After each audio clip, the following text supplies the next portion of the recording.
Good day, Niners. In this video lesson, we'll be having the sine and the cosine function values of special angles.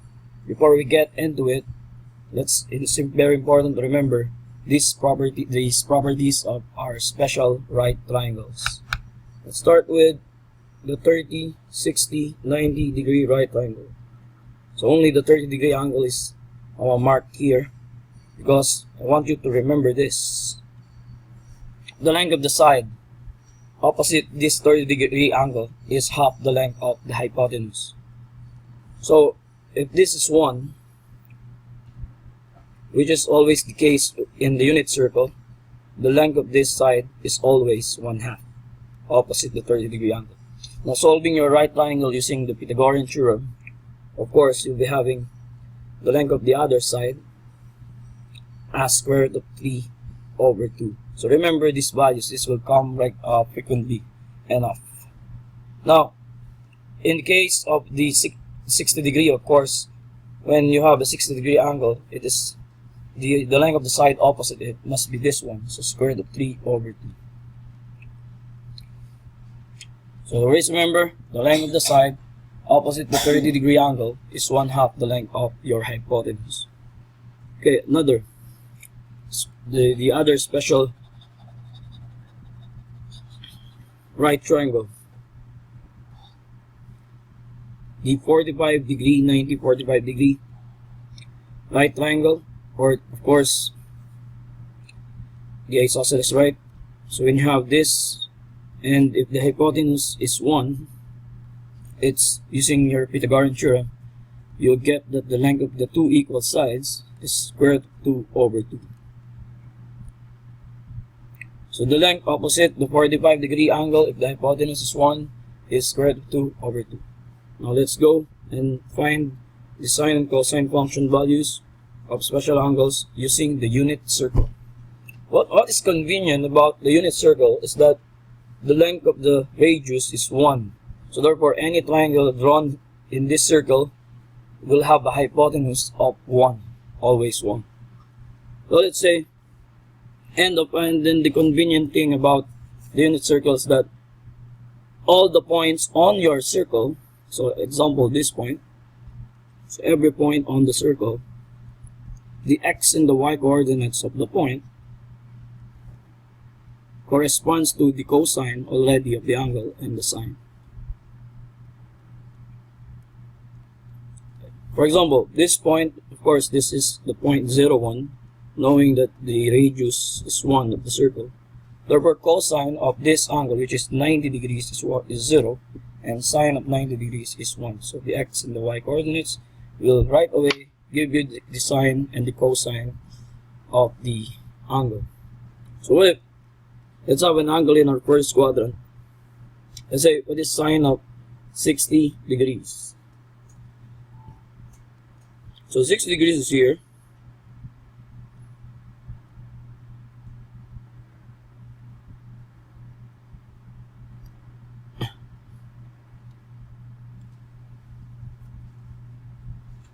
So in measuring it in standard position, the 60 degree angle will be here.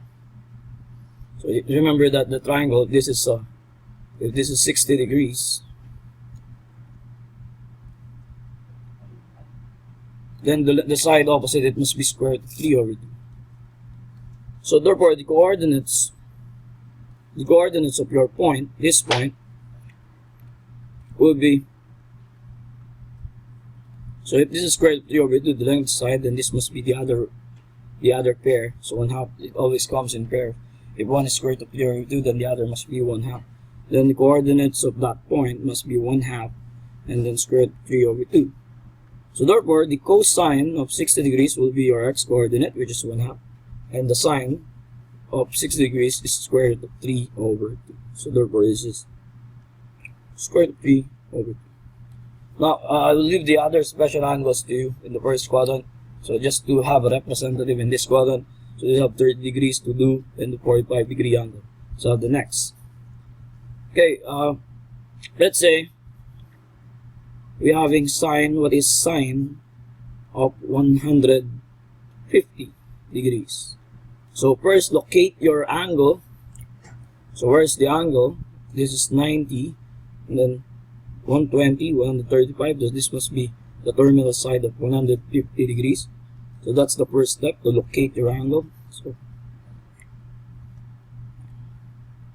we have here, this is the triangle. And of course, if it's the reference angle, that's why reference angles are important. If this is 150, then this must be 30 degrees. So again, the length of this side, opposite 30, is 1/2. And then the other side must be the other, square root of 3 over 2. And again, the coordinates of the point must be, so the x coordinate would be this. And very important, we are in the second quadrant, be careful with signs. So this would be, give you a negative x coordinate, so negative square root of 3 over 2, and then positive 1/2. So what is sine 150 degrees would be the y coordinate, which is 1/2. And to answer what is cosine of 150 degrees, cosine, that should be the x coordinate, negative square root of 3 over 2. Again, I will leave the other special angles in this quadrant to you for practice. So you have here 120 degrees and 145. So let's go to the third quadrant. Let's say we're looking for cosine. Let's change the color. Cosine of 225 degrees. Okay, again, first step is to locate your angle. So your angle will be in the third quadrant. This is already 180. Adding 45 to it, the angle would terminate in the third quadrant. Just locate it, just to represent that. You have here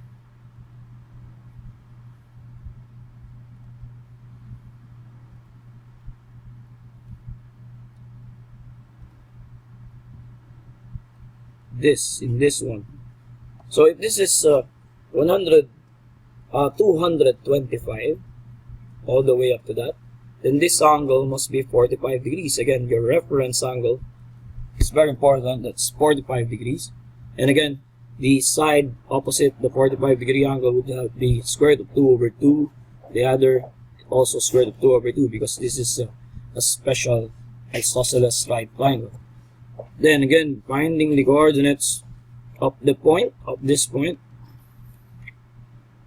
So of course, the coordinates would be both negative, because you are in the third quadrant. You have negative square root of 2 over 2, and then negative square root of 2 over 2. So therefore, the cosine of 225 degrees would be your x coordinate, which is negative square root of 2 over 2. Of course, sine is also negative square root of 2 over 2. Now moving on to the fourth quadrant, let's say getting the sine of 330 degrees. So again, locate your angle. That's the first step. 330 degrees would be all the way up to this terminal side. Again, your triangle would be this triangle, right? And your reference angle, this is 330. You'll be left with the 30 degrees here. Color 30 degrees. Again, the side opposite 30 degrees is 1/2. That leaves the other side having a length of square root of 3 over 2. So therefore, the coordinates of your point again are, so the x coordinate must be this, square root of 3 over 2, positive, and the y coordinate, if the length is 1/2, but you are in the fourth quadrant, therefore this is negative 1/2. So the sine of 330 degrees would be your y coordinate, which is of course equal to negative 1/2. So there you go. Find the x and the y coordinates of the terminal side of your other special angles on the unit circle, and it will give you your cosine and your sine values. Okay, let's have this one last for practice and some reminders. So first, remember, locate the angle. Note the quadrant where it terminates. It will give you the correct signs, the signs, and then make use of the concept of your special right triangles, knowing the correct reference angles. Very important. Let's have this last problem. Let's say, what is sine 17 pi over 3? Now, knowing that 17 pi over 3, so if you're not convenient with the radian measure, you can always, of course, for practice, convert first to degrees. You get pi 180, so 60. Pi cancels out. This would be 6 times 7, 42 for 1020 degrees. So notice that you're having an angle expressed in a different measure, but of course their sine values are the same. What I mean is, the sine of 17 pi over 3 is the same as the sine of 1020 degrees. And knowing that 1020 degrees is coterminal with some other angle, so just by subtracting 720 to complete revolutions, you get 300. This is the same as sine 300 degrees.